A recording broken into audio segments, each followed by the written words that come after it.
तो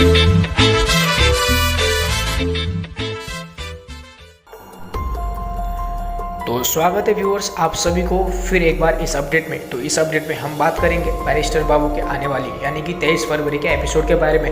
और अगर आप हमारे चैनल पर नए हो तो पहले चैनल को सब्सक्राइब कर लें ताकि आप हमेशा हमारी अपडेटेड वीडियोस देख पाएँ। तो व्यूअर्स, जहां कल के एपिसोड में ये देखा गया कि अनिरुद्ध और बोंदिता के गृहस्थी बसाने के लिए रस्म रखा गया और अनिरुद्ध को नशीली लड्डू भी खिलाई गई ताकि वो बोंदिता से संबंध बना ले, लेकिन ऐसा नहीं हुआ। और हुआ तो कुछ ऐसा कि मेहमान बनकर आया होता है जो मुखिया, वो बोंदिता की इज्जत लूटने की कोशिश करता है, लेकिन अनिरुद्ध किसी भी तरह बोंदिता को बचा लेता है और ठाकुर को अच्छे से सबक सिखा देता है। अब बात करें कि जब सुबह होता है तो त्रिलोचन काका और बिहारी भैया बात कर रहे होते हैं कि इतना कुछ करने के बाद भी अनिरुद्ध और बोंदिता का संबंध नहीं बना पाए, तो वो नशीले लड्डू खाने के बाद भी कुछ काम नहीं आया।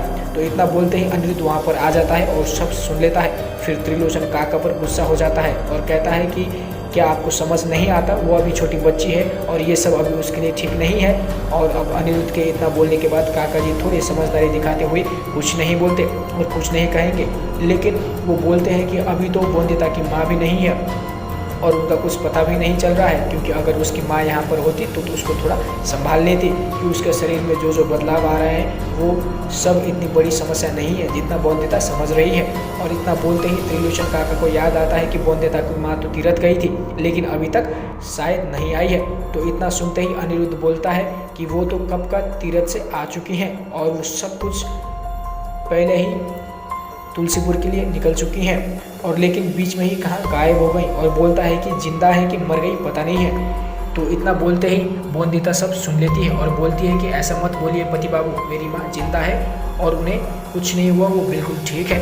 और वो बोलती है कि मैं खुद उसे ढूंढने जाऊँगी। तो इतने में अनिरुद्ध बोलता है कि इसकी कोई ज़रूरत नहीं है बोंदिता, क्योंकि मैंने पुलिस में रिपोर्ट करवा दी है और वो जल्द ही मिल जाएंगी और तुम्हारे पास आ जाएंगी। तो कुछ देर बाद जब बोंदिता रोकर भाग के बाहर जा रही होती है तो गेट पे सुमति को देख लेती है, यानी कि अपनी माँ को देख लेती है। और सुमति बहुत ही बुरी हाल में होती है, वो मिट्टी से पूरी लथपथ होती है क्योंकि वो ज़मीन में गाड़ दी गई थी, तो वहीं से आ रही होती है। और ये सब सुमति का हाल देखकर अनिरुद्ध और बोंदिता चौंक जाते हैं, क्योंकि उनको नहीं पता होता है कि ऐसे कैसे उनके साथ क्या क्या हो गया।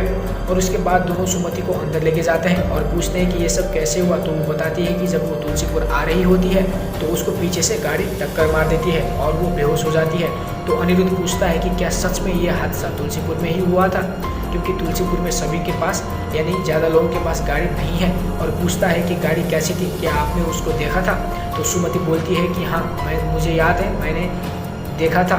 तो ये सुनकर विनय और संपूर्णा बहुत ही ज़्यादा चौंक जाते हैं और डर भी जाते हैं। और जब अनिरुद्ध जिद करता है तो बताने के लिए पूछता है कि सुमति उठ के विनय की तरफ देखने लगती है। तो व्यूअर्स, आपको क्या लगता है, क्या सुमति बता देगी कि ये सब कारस्तानी विनय और संपूर्णा की थी? क्या वो बता देगी कि उसे ज़मीन में गाड़ दिया गया था, वो भी संपूर्णा के मामा मामी ने? आपको क्या लगता है कमेंट करके ज़रूर बताएं। तो व्यूअर्स, मिलते हैं अगले अपडेट में, तब तक के लिए चैनल को सब्सक्राइब कर लें।